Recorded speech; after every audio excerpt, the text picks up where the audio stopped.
નમસ્કાર વિદ્યાર્થી મિત્રો,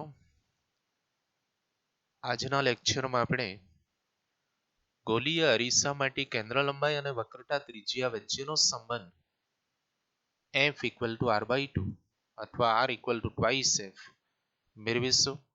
નંબર 2, અરીસા માટે ગાઉસનું સૂત્ર 1/f = 1/v + 1/u અને અરીસા માટે રેખીય મોટવણી એટલે કે મેગ્નિફિકેશન નું સૂત્ર m = -v/u મેળવીશું.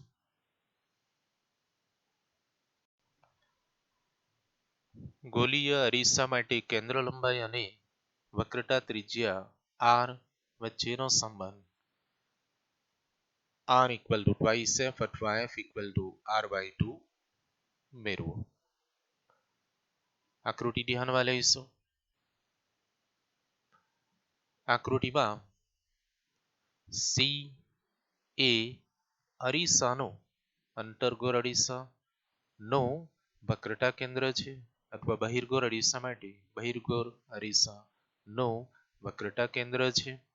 મુખ્ય અક્ષને સમાંતર કિરણ મુખ્ય અક્ષ CP ને સમાંતર કિરણ અરીસા પર M બિંદુએ આપાત થાય છે. આથી CM એ M બિંદુ પાસે અરીસાની સપાટીને દોરેલો લંબ થશે. CM એ M બિંદુએ અરીસાની સપાટીને દોરેલો લંબ થશે. ધારો કે આપાત કોણ θ છે અને MD એ M બિંદુએથી મુખ્ય અક્ષ પર દોરેલો લંબ છે. MD એ M બિંદુએથી મુખ્ય અક્ષ CP પર દોરેલો લંબ છે. તેથી ખૂણો MCP = θ, ખૂણો MCP = θ અને ખૂણો MFP twice θ થશે. ખૂણો MCP = θ અને ખૂણો MFP twice θ થશે. હવે tan θ = MD/CD. tan θ ખૂણો MCP માટે અથવા ત્રિકોણ MCP માટે tan θ = સામેની બાજુ MD ભાગ્યા પાસેની બાજુ CD અને tan twice θ આ ત્રિકોણ માટે MFP માટે tan twice θ = MD/FD થશે. પેરેક્સિયલ કિરણો માટે θ અત્યંત સૂક્ષ્મ હોય છે. તો tan θ is approximately equal to θ અને tan twice θ approximately equal to twice θ લઈએ તો tan θ = MD/CD પરથી θ = MD/CD અને twice θ = MD/FD માટે MD/FD twice MD/CD માટે FD બંને બાજુથી MD નીકળી જશે અને FD ને સૂત્રનો કરતા બનાવીએ. FD = CD/2. હવે થીટાના નાના મૂલ્ય માટે D એ P ની અથવા F એ P ની ખૂબ જ નજીક છે. તો એ સ્થિતિમાં CD = CP = R, CD = CP વક્રતા ત્રિજ્યા R અને FD = CD small f લઈ શકાય. FD = FP કેન્દ્ર લંબાઈ F લઈ શકાય અને આ બંને મૂલ્યો આપણે આ સમીકરણમાં મૂકી દઈએ તો FD = small f CD/2 તો CD = R માટે F = R/2. આ રીતે ગોલીય અરીસામાંથી કેન્દ્ર લંબાઈ f અને વક્રતા ત્રિજ્યા r વચ્ચેનો સંબંધ દર્શાવતું સૂત્ર f ઇક્વલ ટુ r/2 અથવા r equal to twice f મેળવી શકીએ.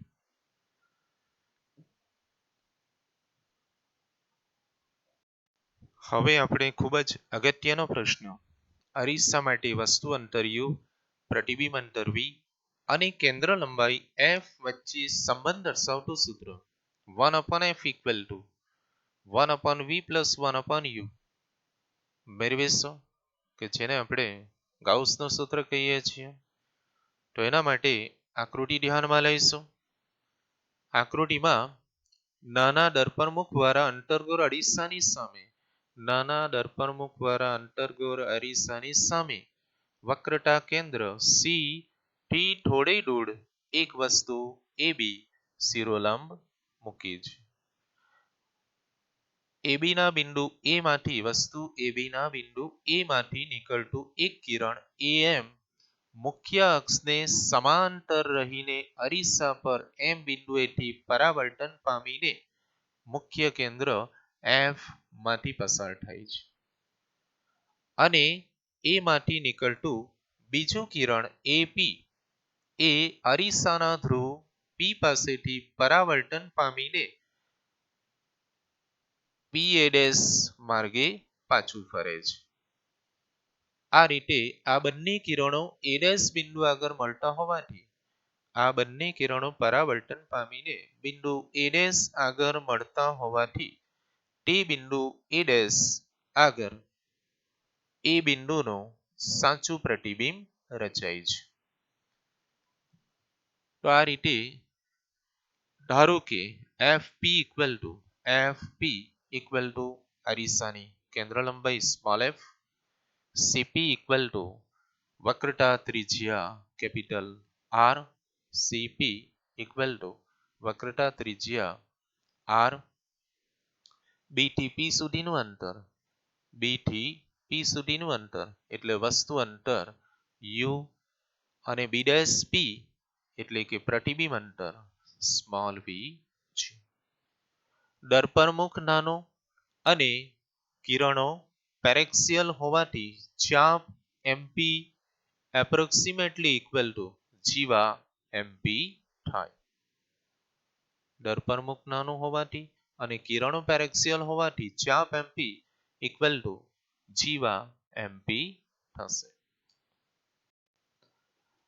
આકૃતિમાં બે ત્રિકોણો ત્રિકોણ A'B'F, ત્રિકોણ A'B'F અને ત્રિકોણ MPF સમરૂપ ત્રિકોણો છે. અને સમરૂપ ત્રિકોણો માટે બાજુઓનો ગુણોત્તર B'A' upon PM equal to B'F upon FP થશે. પણ PM ઇક્વલ ટુ AB અથવા BA માટે B'A' upon BA equal to B'F upon FP સમીકરણ 1. તે જ રીતે કાટકોણ ત્રિકોણ ABP અને ત્રિકોણ A'B'P સમરૂપ હોવાથી એ બે ત્રિકોણો માટે બાજુઓનો ગુણોત્તર B'A' upon BA equal to B'P upon BP સમીકરણ 2. તો સમીકરણ 1 અને સમીકરણ 2 ને સરખાવતા B'A' upon BA આ બે સમીકરણો સરખાવતા B'F upon FP equal to B'P upon BP. પણ B'F ઇક્વલ ટુ આકૃતિ પરથી B'F equal to B'P minus FP આ કિંમત ઉપરોક્ત સમીકરણમાં મૂકી દઈએ તો b dash f equal to b dash p minus fp upon fp equal to b dash p upon bp. સમીકરણ 3. તો આ રીતે હવે આકૃતિ પરથી અંતરો માટે સંજ્ઞા પ્રણાલી અનુસાર વક્ર અરીસા માટે સંજ્ઞા પ્રણાલી અનુસાર અંતર b' એટલે કે પ્રતિબિંબ અંતર અરીસાના ધ્રુવથી પ્રતિબિંબ સુધીનું અંતર that is પ્રતિબિંબ અંતર v v થશે, કારણ આપાત કિરણની વિરુદ્ધ દિશામાં p થી b' સુધીનું અંતર માટે માઇનસ. તે જ રીતે અંતર fp મુખ્ય કેન્દ્ર સુધીનું અંતર એટલે અરીસાની કેન્દ્ર લંબાઈ એ પણ માઇનસ આપાત કિરણની વિરુદ્ધ દિશામાં p થી f સુધીનું અંતર માટે માઇનસ f. અને b થી p સુધીનું અંતર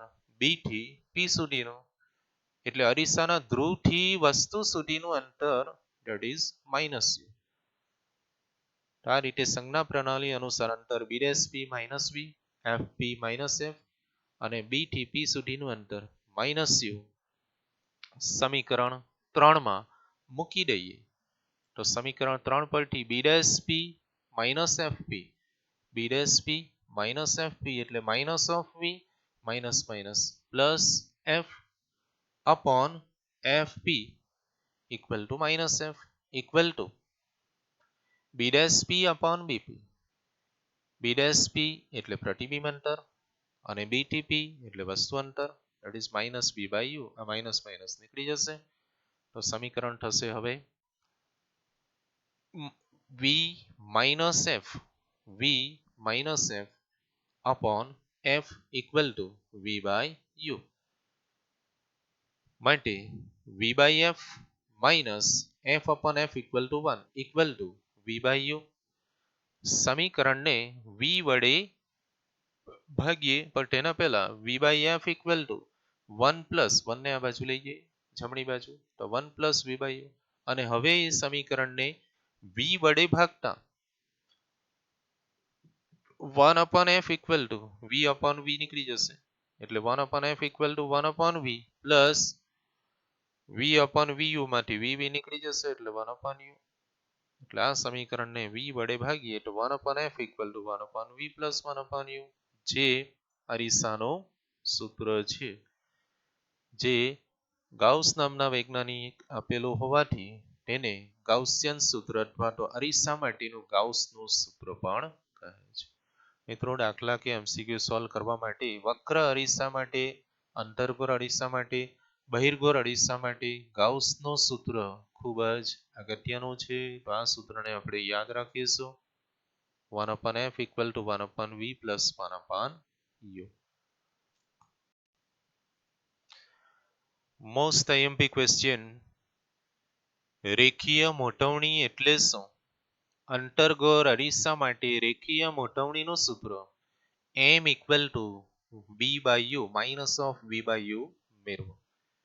લિનિયર મેગ્નિફિકેશન નું સૂત્ર m equal to minus v by u મેળવીશું. તો એના માટે પણ આપણે સૌપ્રથમ આકૃતિથી શરૂઆત કરીએ. રેખીય મોટવણી એટલે શું?